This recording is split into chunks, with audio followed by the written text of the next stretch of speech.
बात याद रखना, अगर बदले की आग बुझाने में कहीं खून खराबे का इस्तेमाल किया तो सिर्फ इतना याद रखना कि खून खराबा करने वालों के पूरे खानदान को खान तहस नहस कर दिया करता है।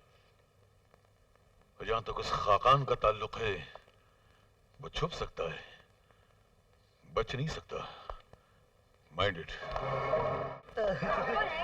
सर जी, पहनकर पुलिस की ये वर्दी हम गालिब तमाशाए अहले करम देखते हैं। चमन को उजड़ते कई बार देखा, पर आज इस कलब का हशर देखते हैं। शुक्रिया। अरे ये भोला पार्टी का क्लब है यार, यहाँ तो हमेशा लफड़े होते रहते हैं।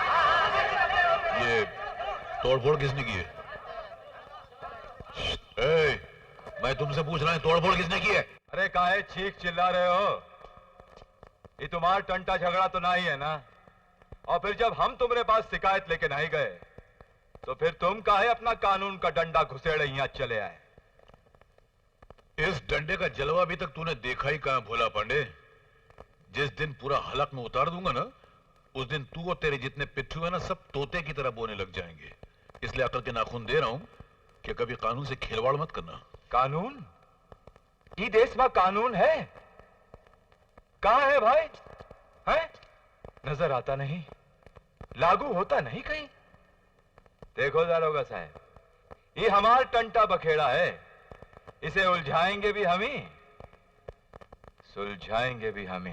ए भोला पांडे, अपना उलझना सुलझना बखेड़ा अपने पास रखना और कानून से उलझने की हिमाकत कभी करना मत।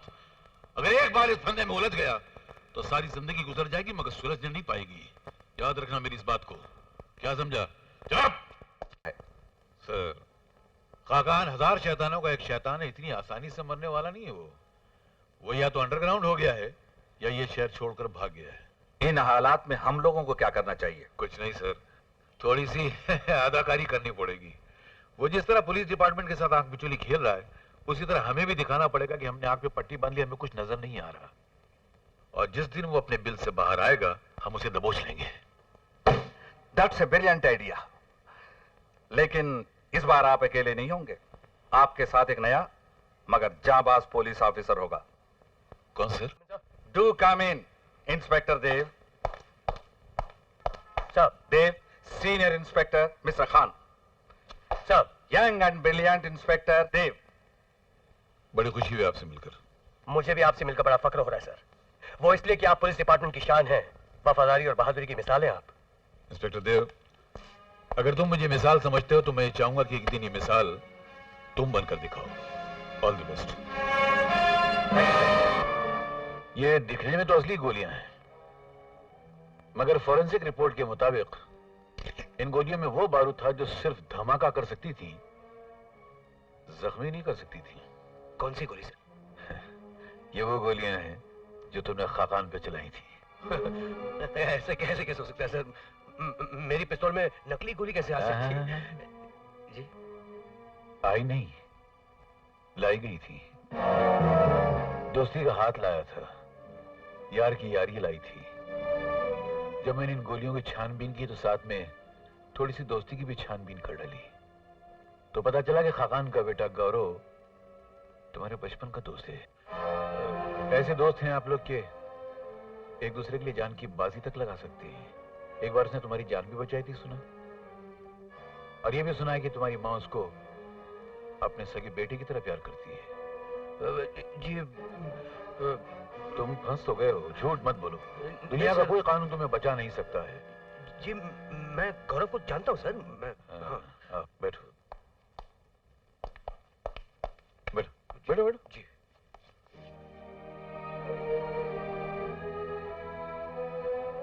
ऊपर वाले को मानते हो? जी जी सर। तुम्हें पता है, ऊपर वाले ने जब इंसान को इस दुनिया में भेजा तो उसको अलग अलग सरहदों में, हदों में और मर्यादाओं में बांट दिया। खासकर ये जो चीज पैदा की है ना, जिसको हम दोस्ती, प्यार और मोहब्बत कहते हैं, मगर इसकी बड़ी सख्त सरहदें बांध दी हैं। देखो ना, तुम मोहब्बत अपने दोस्त से भी करते हो, अपनी बीवी से भी करते हो, अपनी मां से भी करते हो, मगर दोस्ती का रंग अलग है, बीवी की मोहब्बत का रंग अलग है और मां की मोहब्बत का रंग अलग है। कल अगर तुम्हारा दोस्त तुमसे कहे कि तुम अपनी मां का गला काटकर उसका खून लाकर मेरे माथे पर तिलक की तरह लगा दो, लगाओगे? या तुम्हारी बीवी तुमसे कहे कि मां का कलेजा चीर कर उसका खून लाकर सिंदूर की तरह मेरी मांग में सजा दो, सजाओगे तुम? नहीं सजाओगे। उसी तरह मेरे दोस्त, जो ईमानदार ऑफिसर होता है उसके लिए उसका फर्ज जो होता है उसकी मां की तरह होता है, मां की तरह होता। और तुमने क्या किया? तुमने खंजर लेकर मां के सीने में वो खंजर भोंक दिया और उसका खून लेकर अपने दोस्त के माथे पे तिलक लगा दिया। ये जुर्म है, गुनाह है, ऐसा गुनाह है जिसके कहीं माफी नहीं है, न इस दुनिया में न उस दुनिया में।